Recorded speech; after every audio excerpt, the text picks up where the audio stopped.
welcome back to IP Farms.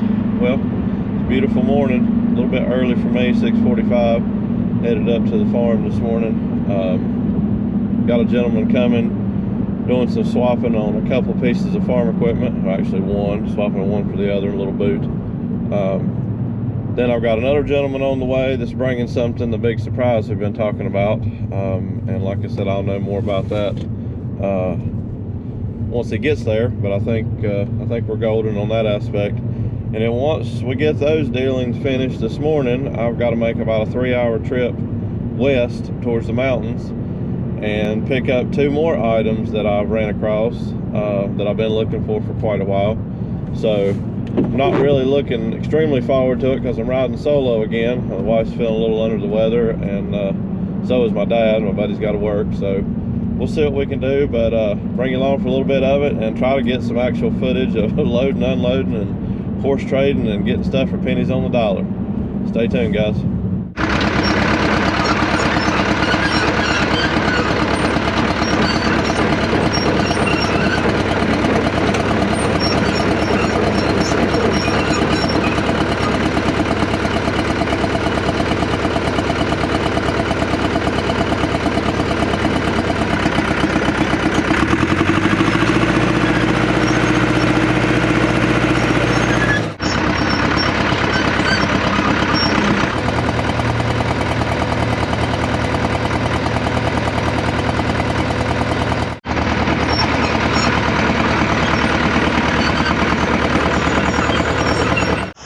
Well, you know me, guys, we're always wheeling and dealing whatever I can make money on, pennies on the dollar. And I did once again on the double roller cultipacker that I had. Put it online as a whim because I'm going to be replacing it. We'll explain that more here in a minute. And gentleman asked if I'd be interested in trading. This is a Ford 7-shank chisel plow. Points are great, brand new on the top side, so got a lot of life left on those. Yes, I did have one at one time, but this will make more sense with the other surprise I think that hopefully is coming here in a little while. So after that gets here, we'll go over that and I'll explain a few things, and then we got to hit the road.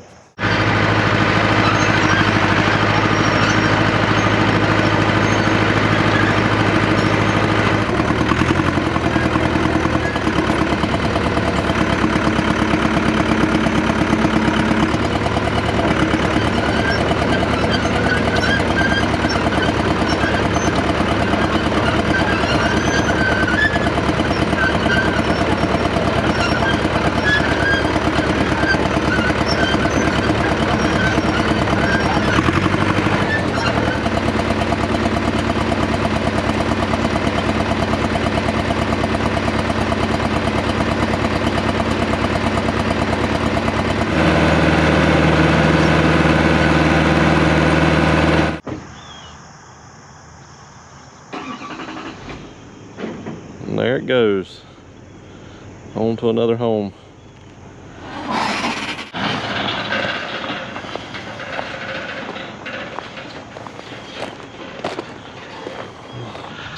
On to bigger and better things, guys. I was wanting something to help with the tillage work a little bit, and I think that this will drag that finish disc along decent. Maybe a little rough in freshly plowed ground, or offset, but we're gonna try it. Tires are loaded, wheel weights, brand new tires, front and back. Got a diverter valve here on the back for hydraulics, remotes, category 2 3-point. Runs good, brakes and all are great, no major leaks or anything, not popping, catching. Transmission's good. Got a little bit of a fuel leak on the other side. I've already kind of addressed that. Runs like a sewing machine. Of course, 301, a little bit of a crazy idle when it first cranks up, but 180. I'm tickled. We needed something else bigger. Still got Dad's 3000. Let me just babble for a minute and I'll explain my thought process on doing this deal. Guys, we'll just catch up to speed right quick on the porch before we hit the road. The trade this morning, the gentleman for the double roller cultipacker for that 7-shank chisel plow basically was a last minute deal. He asked me if I'd be interested in trading. I asked him what he had. He told me I did have that big 11 shank, 10 or 11 shank tailorway. It was just too big for the 1086. I mean, mainly weight wise, picking it up on a 3-point. So I knew I was going to look for one at one point down the road, probably a trailer style, but you know, whatever. He gave me some boot with a trade. I have $0 in it, so I can't beat that. That's better than pennies on the dollar. As far as the cultipacker replacement, that's what we're going to get. Stay tuned for that. The 180 and 250 Ford trade. Tried to trade that tractor off to several people. I was looking at an 856 International, and that's what I really wanted, but it was not in very good shape. Really had more problems. I don't want a basket full of problems. I need something to go. I mean, the 1086 has its issues on its own, just like this Alice has a few issues, but nothing that keeps them out of the field right now.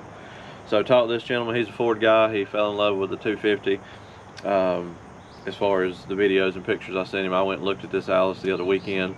Of course, I fell in love with it. Dad's always liked them. I knew I'm hoping to get him on it with the finished disc. But so he said, well, I'll just come down. There's my phone. Good, the bad, and the ugly. And that it is. He said, I'll just come down and look at the 250 next weekend, talking about today. And he said, I'll just drag the Alice down with him. If we trade, we trade. If we don't, we don't. So that's where we are. He liked it. We loaded everything. I still don't have a front end loader now. Let the loader go with it, but we've got to get something. I think eventually I'll just end up probably finding one for the 1086. But anyway, that's where we are. So we got to go get cultipacker replacement and another little compliment to the 180 Alice. It's a little on the small side, but it'll work and be better than what we have. So stay tuned, guys. We just came back to the house, guys. I am wore out. That was a little longer trip than what I anticipated on backcountry mountain roads. There it is. We will talk about that more on another day when I get it unloaded. Stay tuned.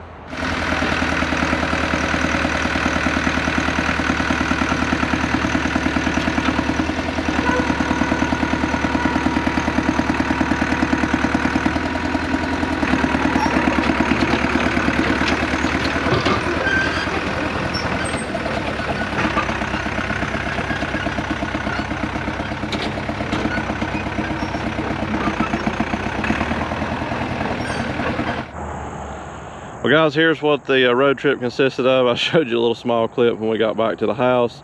I showed you unloading it. 15-foot notch wheel cultipacker. I've been looking for one of these basically since day one. They're almost non-existent in my area, anything over 8 or 10 feet, a couple of 12 foots around. Most of them are just war slap out junk, and they are very, very, very high priced. This is probably one of the most expensive pieces of equipment I have here besides tractors themselves. Not necessarily pennies on the dollar on this, but I think it's in really good shape. I like the transport system on it. Not that I'll ever use that, but it does make it easier if I've got a smaller gate to get through, or possibility of, you know, putting it under something like the carport or a lean-to or something long ways instead of 15 foot wide. So we wanted something to cover up the whole footprint of the drill. The double roller did its purpose in the oat patch, but that's more time consuming. You're overlapping, so you're kind of if you're not careful, you're double packing something. So we're going to try this and see what happens. It'll help with some clods as well with the notch wheels, I do believe. So that's where we are. I'll tell you a little story, like I said, about who we got it from. Let's go up here and look at the 180, and then we'll probably just call this one good.